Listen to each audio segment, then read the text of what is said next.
Bismillahirrahmanirrahim. Assalamualaikum warahmatullahi wabarakatuh. Perkenalkan, nama saya Rido Fernando, Ketua Hima UPP 3 PGSD FIP KM UNP. Baiklah, di sini kami akan mencoba untuk menjawab beberapa pertanyaan yang telah diajukan oleh mahasiswa UPP 3 kepada pengurus Hima. Nah, langsung saja kita masuk pertanyaan yang pertama. Bismillah. Pertanyaannya yaitu, bagaimana strategi Hima dalam menjalani program kerja yang berbasis daring di masa pandemi ini? Nah, yang ditanya adalah strategi gitu, atau lebih kita kerucutkan seperti tips gitu, tips atau strategi.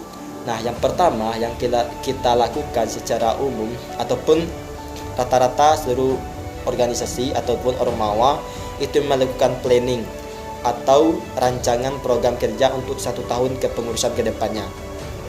Nah, di mana setelah planning ataupun rancangan program kerja ini dilakukan, barulah kita terapkan atau kita lakukan 6 tips yang kami terapkan. Yang pertama yaitu selalu jaga komitmen. Maksudnya di sini yaitu sebelum pengurus Hima masuk ke kepengurusan, itu mereka melakukan wawancara terlebih dahulu atau OR.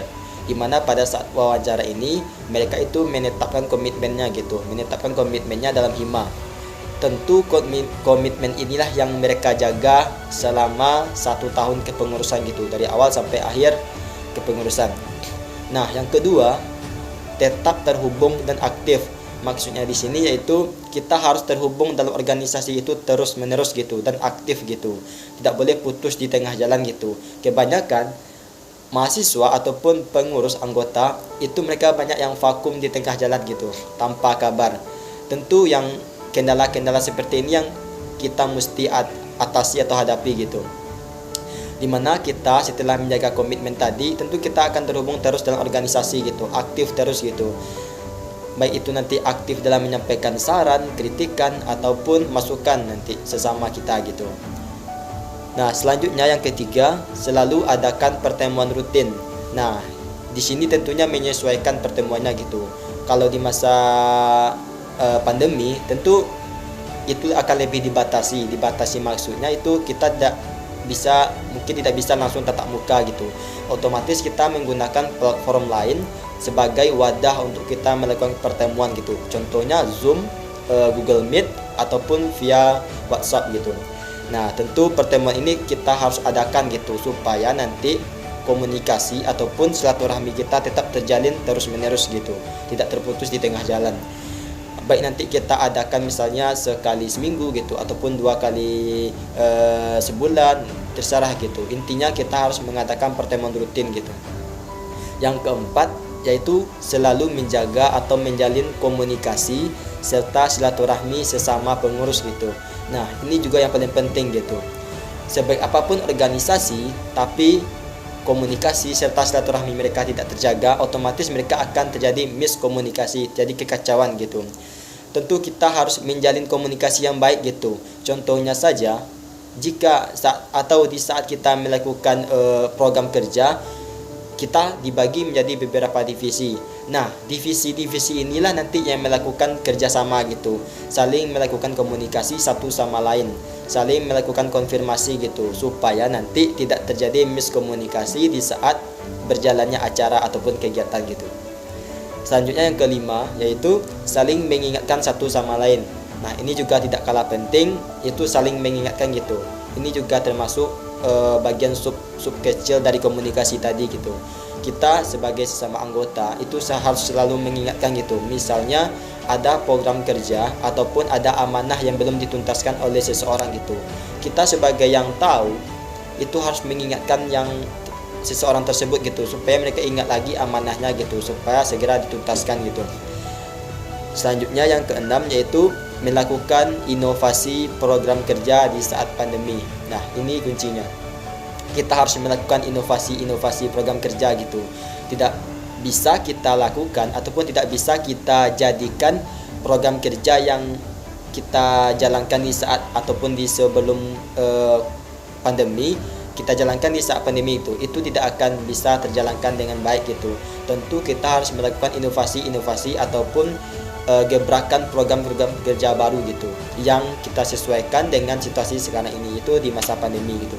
Nah, jadi mungkin itu beberapa strategi ataupun tips yang insya Allah kami jalankan gitu selama kepengurusan gitu, sehingga program kerja yang sudah kita rancang itu akan terlaksana dengan baik gitu insya Allah. Assalamualaikum warahmatullahi wabarakatuh. Halo teman-teman semuanya, perkenalkan saya Olivia Wandana Putri, Sekretaris Umum Hima PGSD UPP 3. Terima kasih sebelumnya kepada Departemen Kominfo yang telah menyelenggarakan program Sharing and Discussion. Nah, di sini kami dari DPH diberikan amanah untuk menjawab beberapa pertanyaan. Nah, di sini pertanyaan pertama, apa tips untuk menjadi anggota Hima? Nah, buat teman-teman yang mau bergabung dalam Hima, yang pertama tipsnya adalah harus punya niat. Kalau teman-teman sudah punya niat, sudah punya kemauan dan tekad yang kuat untuk bergabung dalam anggota Hima, pasti nanti ada jalan. Yang kedua, tipsnya adalah teman-teman harus mengetahui organisasi Hima itu. Teman-teman harus mencari tahu Hima itu apa, kemudian siapa-siapa saja di dalamnya, lalu apa tujuan dari Hima tersebut. Nah, kemudian yang ketiga, teman-teman harus menguasai diri teman-teman. Karena apa? Karena untuk menjadi anggota Hima, tentu ada seleksi, yaitu seleksi berkas dan wawancara. Nah, pada seleksi wawancara ini akan ditanyakan mengenai diri teman-teman. Ini juga berkaitan dengan SWOT. Teman-teman tahu apa itu SWOT? SWOT itu singkatan dari strength, artinya kekuatan, weakness, kelemahan, opportunity, peluang, dan threats atau ancaman. Nah, teman-teman harus tahu itu. Selain itu, teman-teman juga harus mengenali diri teman-teman.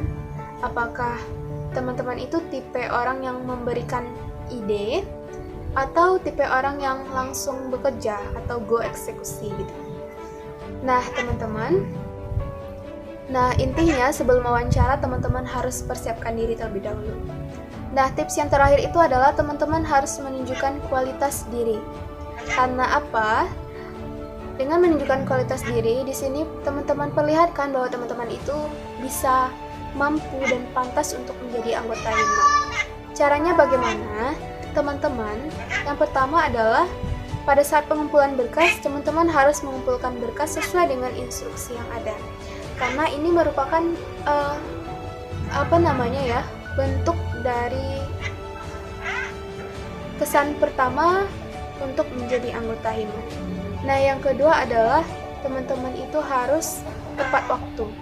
Kalau teman-teman itu sudah tepat waktu, sudah bisa mendisiplinkan dirinya, maka di dalam organisasi itu nantinya teman-teman dapat dipercaya dan tidak akan mengalami kesusahan.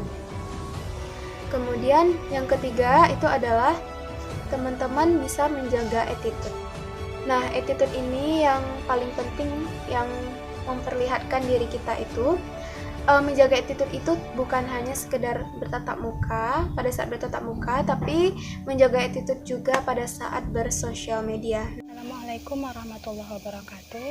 Halo teman mahasiswa, saya Dona Fitria Irma, biasa dipanggil Dona. Alhamdulillah sebagai mahasiswa PGSD FIPKM UNP, tepatnya di kampus UPP 3 Bandar Buah. Nah, kali ini saya akan menjawab pertanyaan dari teman-teman mahasiswa. Di sini ada 2 pertanyaan yang akan saya jawab. Pertanyaan pertama, apa saja acara yang sudah dilakukan Hima sekarang dan bagaimana kinerjanya dibandingkan tahun-tahun sebelumnya? Nah, setiap kepengurusan Hima itu sudah dirancang program kerja yang akan dilaksanakan untuk 1 tahun kepengurusan ke depan. Nah, adapun di Hima kali ini yang bernama Hima Kabinet Akusara. Nah, untuk arti Hima Akusara itu teman-teman bisa melihat di IG PGSD UPP 3. Di sana teman-teman bisa mendapatkan informasi seputaran program kerja ataupun info-info terkait PGSD UPP 3. Nah, untuk program Hima Kabinet Akusara itu alhamdulillah sudah dilaksanakan beberapa program kerja, dimulai dari sejak dilantiknya Kabinet Akusara atau Hima UPP 3 sampai akhir tahun sekarang.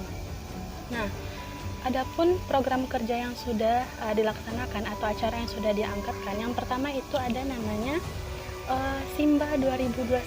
Nah, Simba 2021 ini merupakan acara untuk silaturahmi mahasiswa baru tahun masuk 2021. Nah, kemudian ada acara LDK atau latihan dasar kepemimpinan. Kemudian ada juga namanya obsesi atau obrolan tanpa basa-basi. Nah, kemudian ada juga acara yang sudah diangkatkan yaitu lomba podcast tingkat nasional. Kemudian ada acara Semarak Kartini 2021. Pada acara Semarak Kartini 2021 ini diangkatkan 2 event, yaitu yang pertama pemilihan perempuan aktivis dan juga perempuan intelektual PGSD UNP 2021 dan juga lomba Cipta Cerpen dan Cipta Puisi Nasional. Kemudian ada diangkatkan acara orasi, orientasi mahasiswa dalam etika dan berkomunikasi tahun 2021. Kemudian ada juga diangkatkan acara Robert, yaitu Ramadan Berkah. Kemudian ada acara Buletin Islam. Nah, kemudian ada namanya Hima Mengaji.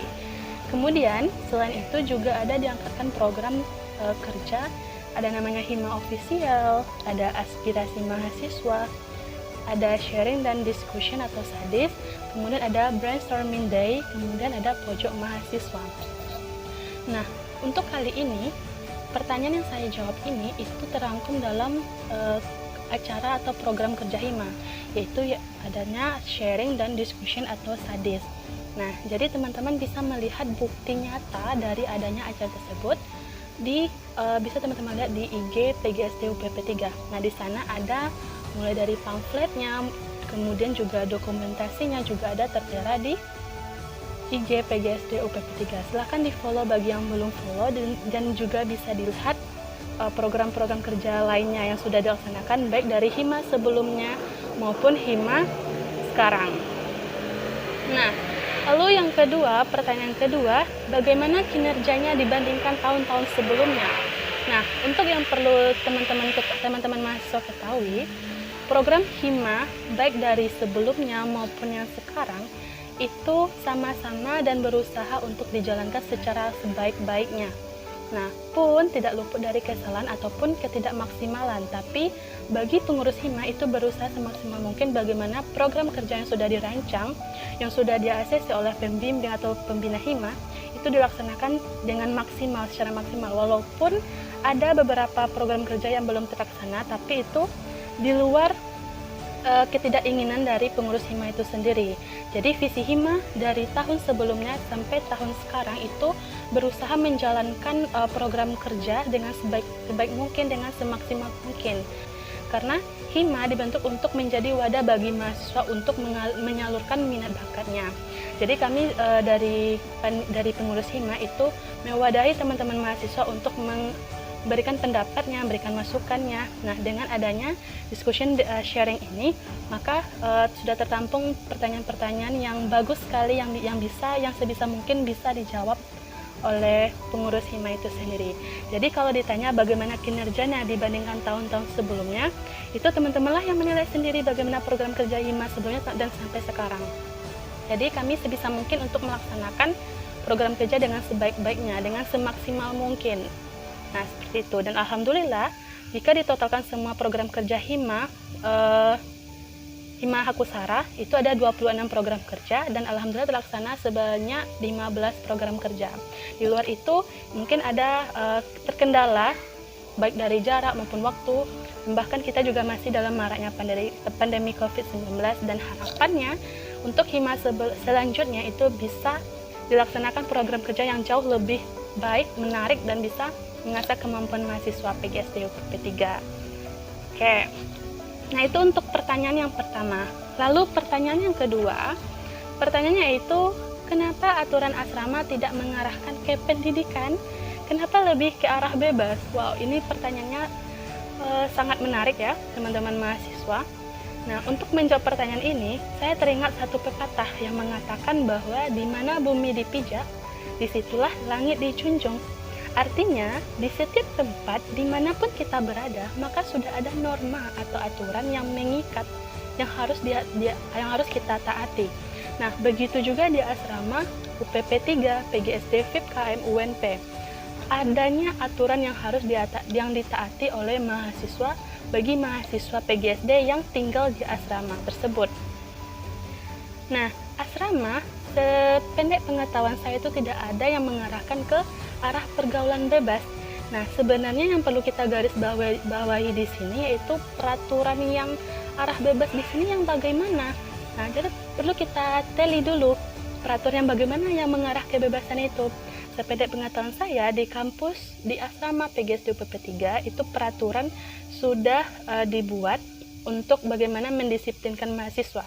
Dan juga teman-teman kalau berkunjung ke kampus PGSD UPP 3 itu sudah ada dijaga oleh beberapa satpam yang mengawasi mulai dari pagi, siang sampai malam. Terutama itu berjaga di asrama UPP 3, kampus UPP 3. Jadi teman-teman jangan berpikir bahwasanya peraturan asrama itu mengarah ke arah yang bebas. Nggak ada peraturan yang mengarah ke pergaulan bebas, nggak ada. Tapi yang perlu kita garis bawahi, di setiap tempat kita berada, di mana kita berada, pasti ada aturan yang mengikat yang harus kita taati tersebut. Walaupun peraturannya mungkin bagi kita itu belum semaksimal mungkin, tapi peraturan yang dibuat harus kita taati dan kita patuhi. Nah, kemudian bagi teman-teman yang tinggal di asrama itu beruntung. Kenapa? UNP sudah memfasilitasi kita. Dengan adanya asrama, kita bisa memanfaatkan fasilitasi yang ada dengan peraturan yang sudah ada. Jadi teman-teman bisa secara langsung berkunjung langsung ke asrama dan bisa menempati asrama jika teman-teman mau. Assalamualaikum warahmatullahi wabarakatuh. Perkenalkan, saya Fikri, Wakil Ketua Hima UPP 3. Saya akan menjawab pertanyaan dari teman-teman. Pertanyaan yang pertama yaitu kapan dibuka pendaftaran keanggotaan baru Hima UPP 3. Nah, pendaftaran keanggotaan baru tentu dibuka ketika telah berakhirnya keanggotaan yang lama. Nah, keanggotaan yang lama ini tentu ditandai dengan dilaksanakannya MUBES. Nah, MUBES sendiri dilaksanakan pada minggu pertama Januari. Nah, kemungkinan pendaftaran keanggotaan baru dilaksanakan pada minggu kedua atau minggu ketiga Januari 2022. Nah, pertanyaan yang kedua yaitu bagaimana cara manajemen waktu yang baik. Nah, manajemen waktu adalah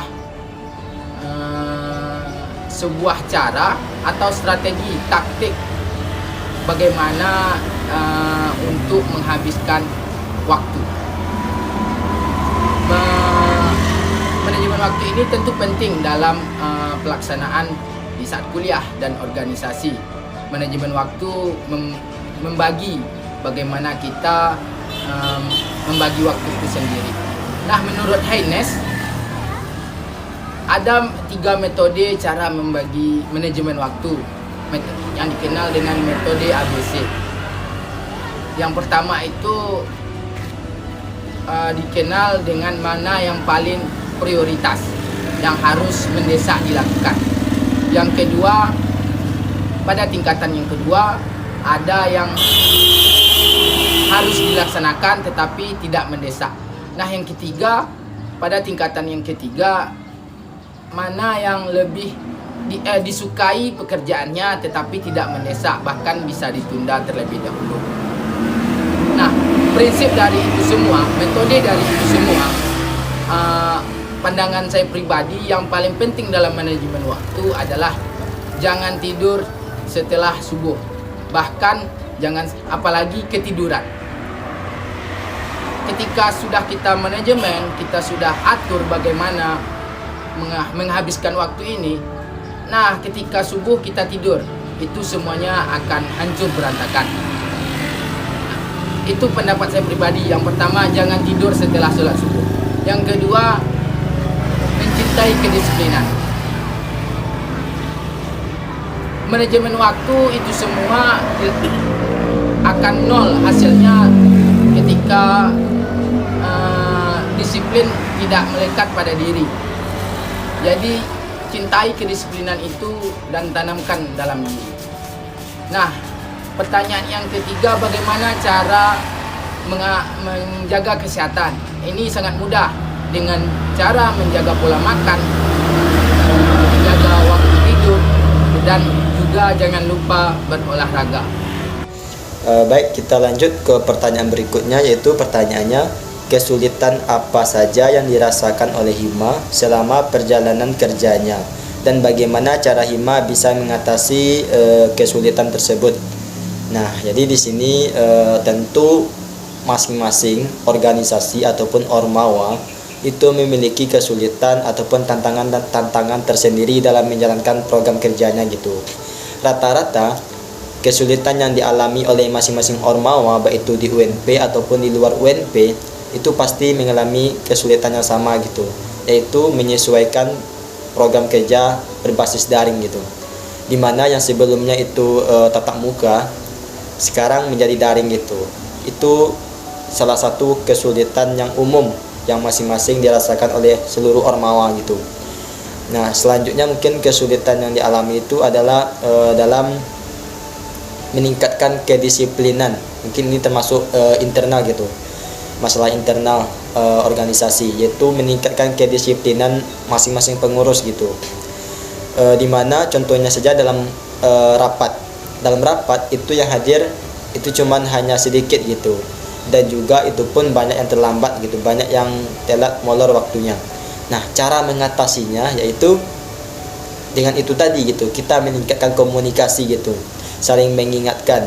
Tidak bisa kita mau mengadakan rapat itu konfirmasinya atau memberitahunya di grup. Kita kan punya grup WA ini, kita nggak bisa memberitahu di grup WA itu cuman H- jam. Kita harus memberitahunya itu jauh-jauh hari gitu. Itu salah satu cara mengatasinya. Kita harus memberitahu jauh-jauh hari karena kita pun juga butuh persiapan gitu. Kita pun juga butuh untuk meluangkan waktu supaya bisa mengikuti rapat gitu. Otomatis dengan itu nanti kita akan menghadiri rapat, bisa meluangkan waktunya untuk mengikuti rapat. Dan masalah keterlambatan itu biasanya kami juga mengenakan denda gitu. Kalau misalkan terlambat itu ada denda yang telah disepakati secara bersama gitu. Nah, mungkin selanjutnya kesulitan yang dialami oleh Hima sendiri yaitu lebih ke ini program kerja gitu, program kerja tadi yang dimana yang semulanya itu tatap muka secara langsung diadakan secara daring gitu. Itu kesulitan di sini maksudnya itu menyesuaikannya gitu, menyesuaikannya. Apalagi seperti di pengkaderan gitu, rata-rata di pengkaderan itu program kerjanya itu banyak yang sebenarnya tatap muka gitu, secara langsung gitu, banyak kita yang terjun ke lapangan gitu. Nah, di sini cara mengatasinya yaitu bagaimana supaya kita bisa menjalankan program kerja tersebut gitu. Kalau misalnya tatap muka gitu, cara mengatasinya oleh Hima sendiri yaitu dengan meningkatkan komunikasi, lagi-lagi komunikasi gitu, komunikasi serta silaturahmi kita dengan atasan. Atasan di sini maksudnya itu dari pimpinan jurusan, fakultas ataupun dari pihak universitas itu sendiri. Nah, dengan itu kita saling menjaga silaturahmi, saling berkomunikasi gitu. Nah, insya Allah dengan itu nanti secara tidak sengaja mereka nanti akan bisa memberikan kita izin gitu. Setelah memberikan kita izin, tentu kita juga harus menyesuaikan dengan kondisi sekarang ini gitu. Misalnya kita udah didapatkan izin untuk melakukan program kerja yang pengkaderan tadi, kita harus menetapkan harus memakai prokes gitu di masa pandemi karena situasi sekarang gitu. Nah, mungkin itu gitu kesulitan serta cara mengatasinya gitu. Mungkin ada kesulitan lain gitu. Intinya apapun kesulitan di sini dapat saya simpulkan, apapun kesulitan yang kita hadapi, yang kita alami, kuncinya itu ada beberapa gitu. Yang pertama, yang paling penting adalah komunikasi, silaturahmi, kolaborasi, aksi dan tanggung jawab gitu. Di luar itu juga kita harus komitmen dan loyal dalam organisasi gitu. Kalau sudah komunikasi kita baik, silaturahmi kita baik gitu, kita melakukan kolaborasi gitu, kita melakukan aksi dan kita disertai dengan tanggung jawab serta amanah yang telah kita emban gitu. Insya Allah apapun kesulitan bisa kita atasi gitu. Assalamualaikum warahmatullahi wabarakatuh. Perkenalkan, nama saya Fitria Binti, mahasiswa UNP kampus UPP 3 Bandar Buat. Nah, di sini saya akan menjawab pertanyaan dari teman-teman. Yang pertanyaannya yaitu bagaimana cara menjadi tegas terhadap diri sendiri. Karena kinerja kakak-kakak sudah tegas terhadap kami, tapi saya sendiri belum bisa tegas terhadap diri sendiri. Nah, dalam hidup seringkali kita akan merasakan santai sehingga sulit untuk mendisiplinkan diri. Dalam mendisiplinkan diri, jika kita hidup terlalu santai, akan susah untuk mencapai kesuksesan itu sendiri. Nah, untuk itu kita perlu untuk bersikap tegas terhadap diri kita sendiri dengan beberapa cara. Yang pertama, tetapkan tujuan yang ingin dicapai dalam hidup. Nah, jika kita tidak mempunyai tujuan dalam hidup kita, maka apa yang akan kita usahakan? Nah, jadi dalam hidup kita harus memiliki sebuah tujuan.